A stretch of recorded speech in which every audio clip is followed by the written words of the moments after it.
I don't wanna live in the modern world. I don't wanna live in the modern world. I don't wanna live in the modern world. I don't wanna live in the modern world. On the class of 13 in the year of descent, a hostage of the soul on a strike to pay the rent. The last of the rebels without a common ground. I gotta light a fire into the underground. Well, I don't wanna live in the modern world. I don't wanna live in the modern world. I don't wanna live in the modern world. I don't wanna live in the modern world.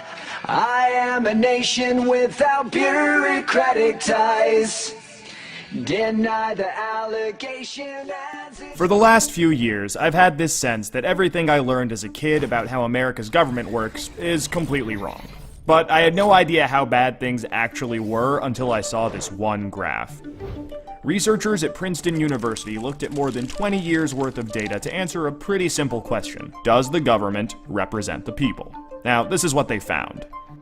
This axis here represents public support for any given idea. On the left, at 0%, are ideas that not a single American wants. On the right, at 100%, are ideas that everyone supports.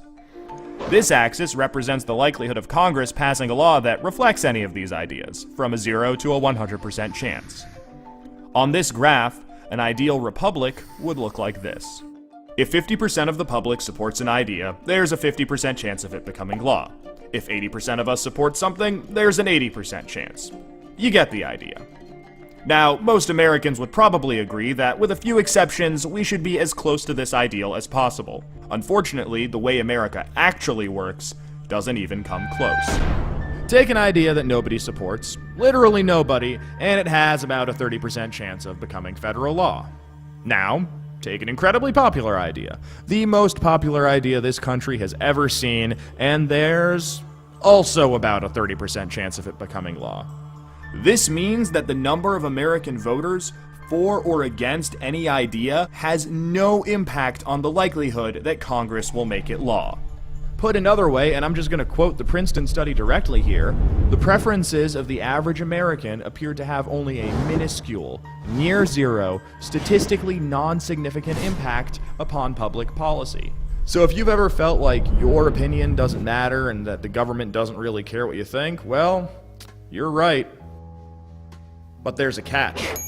This flat line only accounts for the bottom 90% of income earners in America. Economic elites, business interests, people who can afford lobbyists, they get their own line. Look at how much closer their line is to the ideal. When they want something, the government is much more likely to do it. And when they don't, they have the power to completely block it from happening, no matter how much the rest of the country supports it. They get what they want, and guess who ends up paying for it? We pay for it with the most expensive healthcare in the world. We pay for it with a tax code that's a complete mess. We pay for it with internet that's slower and more expensive, with wasteful spending, a floundering education system, a catastrophic drug war, and 1 in 5 American children born into poverty. Almost every major issue we face as a nation can be traced back to this graph. How does this happen? Well, just follow the money. Right now, it's perfectly legal to buy political influence in America. Here's how it works. Let's say a big bank wants a law that would force taxpayers to bail them out again if they repeat the exact same reckless behavior that crashed the global economy in 2008. Not exactly the most popular idea with the public, and Congress knows that. That should be the end of it. But that's where the money comes in. It's perfectly legal for our bank to hire a team of lobbyists, whose entire job is to make sure that the government gives the bank what it wants. Then, those lobbyists can track down members of Congress who regulate banks and help raise a ton of money for their re-election campaigns. It's perfectly legal for those lobbyists to offer those same politicians million-dollar jobs at their lobbying firm. Then, those lobbyists can literally write the language of this new bailout law themselves and hand it off to the politician they just buttered up with campaign money and lucrative job offers. And it's perfectly legal for those politicians to take the lobbyist-written language and sneak it through Congress at the last second. So now you've got a law that greatly benefits the banks, and the whole process can start over. This is how a bill becomes a law. A special interest hires some lobbyists, those lobbyists collect campaign contributions, offer jobs, and then write the laws that Congress then passes to help those same special interests. This happens every day on every single issue with politicians of both Parties. In the last 5 years alone, the 200 most politically active companies in the United States spent $5.8 billion influencing your government. Those same companies got $4.4 trillion in taxpayer support. And that's trillion, with a T.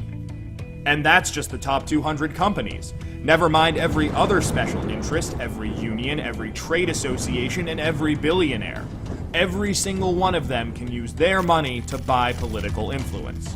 You know, there's this idea out there that this only became a problem after the Supreme Court's Citizens United decision in 2010. But the data goes back almost 40 years, and the results are clear. Corruption is legal in America. And as long as it is, anyone who can spend money to buy political influence will. The solution here isn't rocket science. Make corruption illegal. We already know Congress won't do it. I mean, one look at this chart will tell you that.